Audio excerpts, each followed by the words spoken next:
Do you know that the answers to all of your problems and all of the world's problems are in the New Testament of our Lord and Savior Jesus Christ?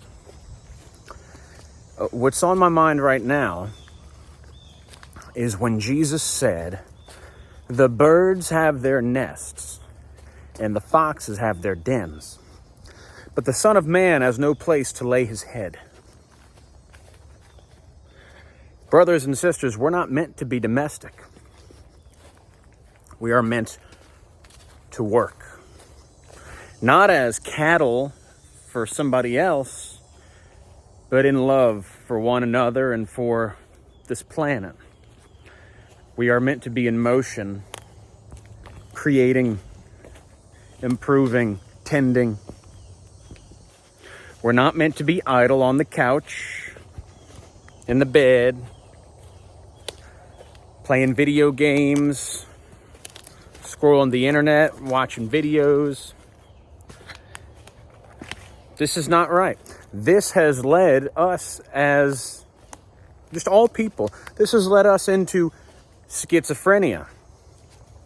Schizophrenia literally means the division of the mind from the body.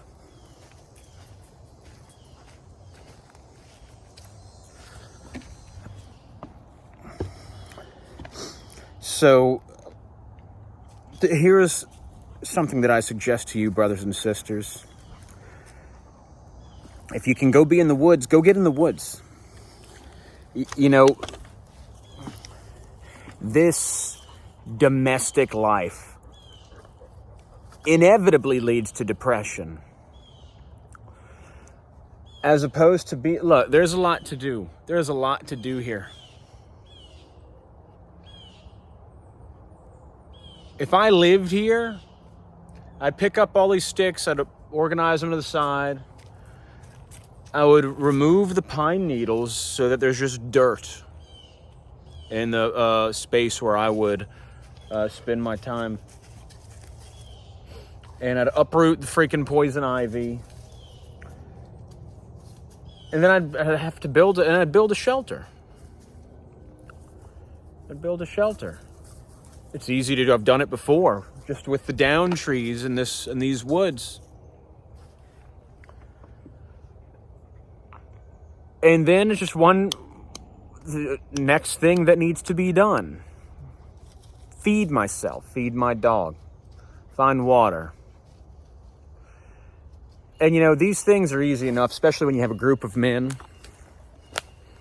And then you could store things. Think about a population of men and women, families. What is life like for people who just live on the heath? Heathens, if you will. The heath is the wilderness.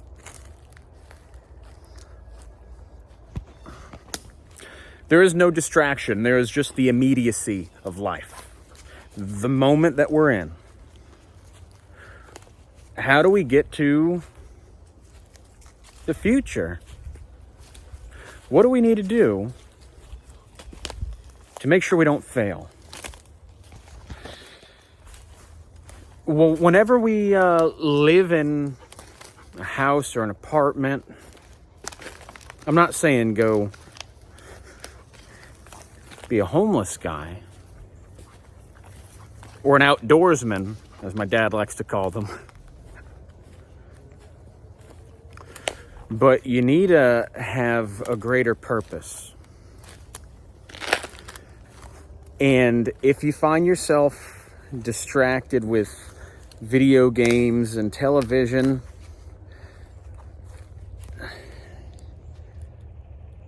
you might not have a greater purpose.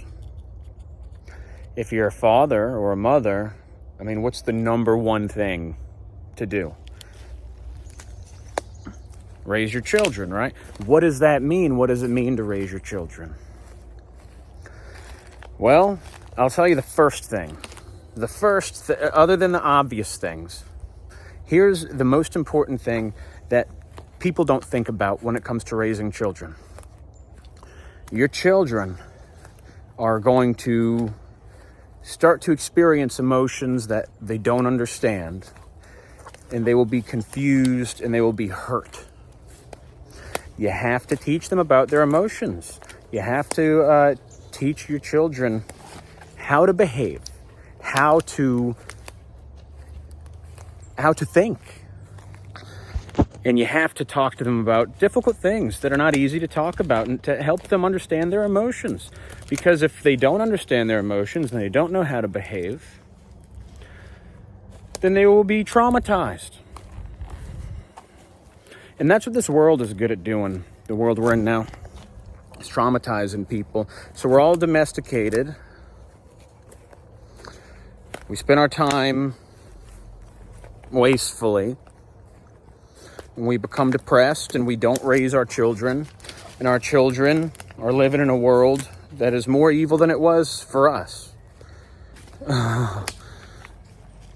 And parents are indifferent because they're preoccupied with their pleasure. So think about if we were living in the woods, in the wilderness, and we are facing the animals, and we're facing the weather, and we are concerned with food and water. If we spent our time jacking off and playing games and just sitting there for hours, is this a survival strategy? Brothers and sisters, you need to have a survival strategy. Now, it's difficult in this world, being beholden to money. Here's a suggestion. Don't be beholden to money. Look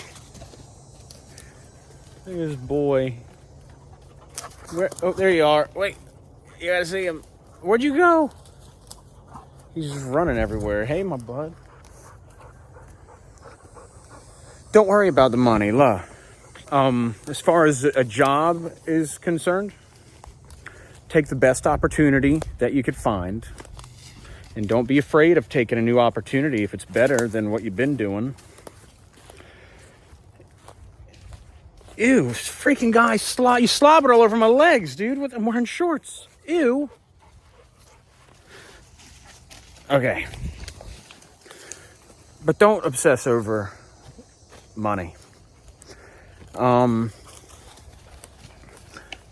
loved money. I used to make 10 grand a month selling cars. And then I was forcefully made poor. By what? What forced me? Circumstances. I've tried to make a lot of money again. And my life got better when the money went away. I found Jesus sometime after that. If you're concerned with the material world, material is dead, by the way. If you're concerned with the material world, are you concerned with the spiritual? Well, what is that? What does it mean to be concerned with spirit? The Spirit of God is thought. It's your mind. It's the thing that recognizes patterns and anticipates stuff and says, all right, we got to get ready. We should do this. We should do that. Let's create this. Let's take that down. And it organizes and it creates. That's the Spirit of God. When you don't have that, you're idle.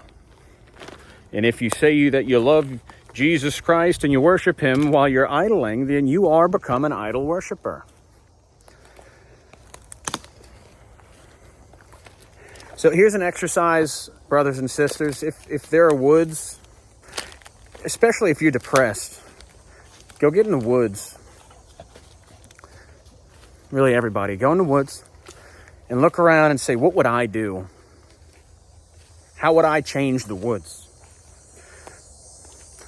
All right, God made the plants and animals, and then he put Adam in the midst of them and said, take care of all this shit. Or something to that effect. I'm paraphrasing. So it's not for us to just watch things go wild. And it's not for us to domesticate ourselves, just to tend to the world.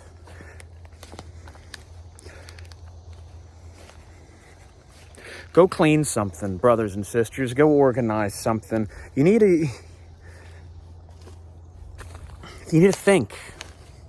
Just go and don't just idly think, though. Sitting down and thinking is the same thing as sitting down and going to sleep. Okay, not necessarily, I know. My point is, be active while you think. Be doing something that requires constant thought. And I don't know, I'm just loving this example of cleaning the woods. The reason I haven't done it yet is because it's been hot. So I've made excuses. We all make excuses. And I've been in the mood to do it, but I haven't done it. Look, there's a lot of downed trees there. Because I want to do it with my sons, because this is something that I want to teach them.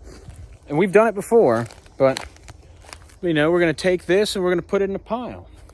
And this is a nice round spot right here where these trees fell. I quite like the spot over here with the grass. I think what I'm going to do, so we're just going to stack these trees to the side, maybe cut some in half. We're going to bring them to the front and set them on fire. But the ones that are not rotten, most of them are rotten. Some of them are good and they're not rotten. And we're talking about whole trees, small ones, but trees nonetheless. And these can be cut and used to build a structure.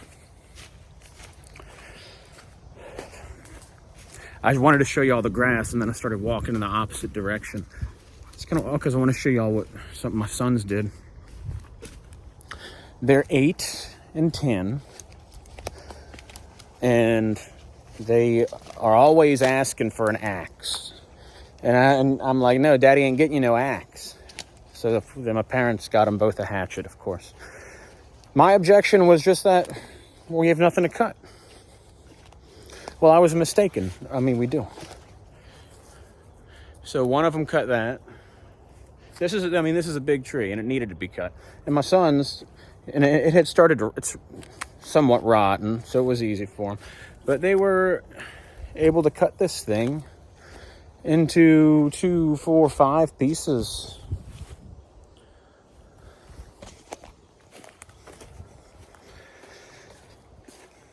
Now that's good. That's a good use of thought and of energy.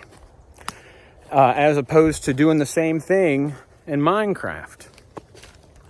Come in the woods and let us clean the woods and cut the lumber and make it a nice place to be. Here's our relationship to the earth. It's ours. And it's for us to make it a nice place to be. It's not for us to cloister in our house and create the most aesthetically dope digital environment for us to look at. We care so much about aesthetics and cool stuff. How about something practical? Pop culture. You know what the word pop means? It comes from populace. It just means people. So the culture that a lot of people are into. What is that culture? Is that a culture of preservation? Is that a culture of survival? Is it a culture of service? No, it's a culture of consumption, like a cow or a pig just consuming, be it food of all sorts of bad food, but it tastes so good. Or media, cartoons, grown men and women who play children's games and watch children's shows with no morality, who laugh at degrading and disgusting things. That's because they have no connection to this thing called Logos. Logos is God, is thought. They have no thought. They are reacting to external stimuli, right? Stupid jokes, cool aesthetics. But they're not thinking. And if you mention God to them, they'll probably laugh, make some snarky comment, thinking that, oh, God, you're sky daddy. Dude, it's called thought. Like, you scoff at the notion of thinking. Okay? But here's the thing. People have convictions about things that they've never witnessed themselves because they don't think. Because we're brought into this world in sin as children, and then we're supposed to be taught by our fathers and our mothers how to become men and women. But that scarcely happens anymore. Now we're shown by our fathers and mothers what the coolest video games are, what the tastiest food is, and what the coolest music is. And you curse together, and you smoke and drink together.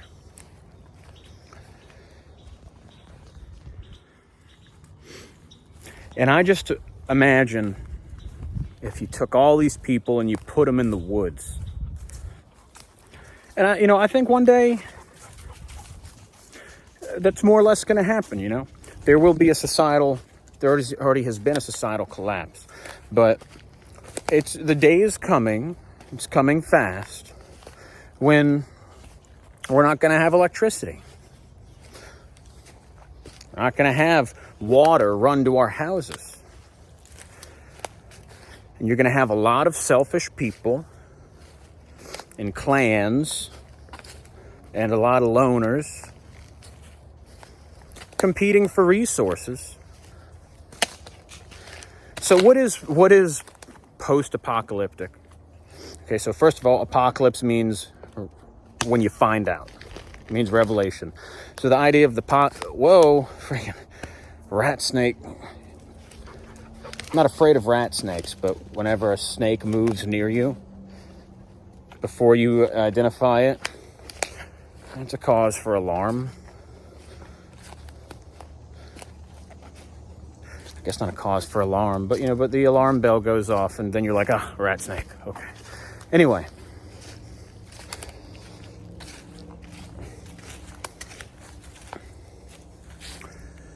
So, forget about what I was just saying.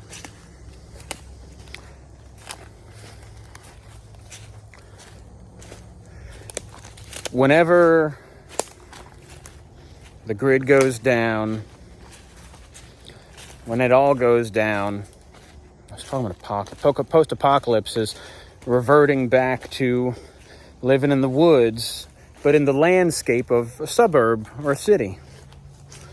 The same pattern of behavior. We have to scavenge and hunt and collect resources. The world that has been made now, the way people are, there's going to be a lot of suffering and a lot of competition. But if we just loved one another, if we followed Jesus, if we just all followed Jesus now, because there are already people living like this, The post-apocalypse has already come for a lot of us. Did you know that there are already people who live on the street and sleep on concrete and who scavenge for food? I urge you, brothers and sisters, start living for other people right now.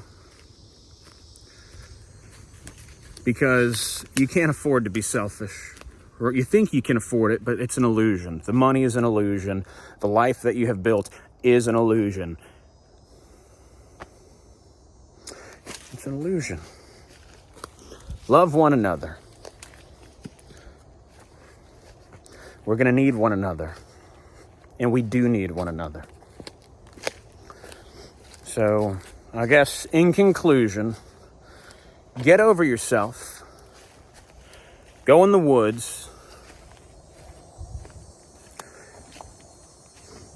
and make it nice. And then whenever you leave the woods and you come into the world made with human hands, as you pass through it, make it nice. If you do these things, you will raise the morality of the people who encounter you and the things that you do. And you could start a trend. A trend called love. What if love trended all over the world? And it ain't a feeling. It's putting others before yourself. I mean, we've covered a few things in this video. The problem is that you are domesticated. You are like a hamster in a cage with a wheel and a water bottle and a dish.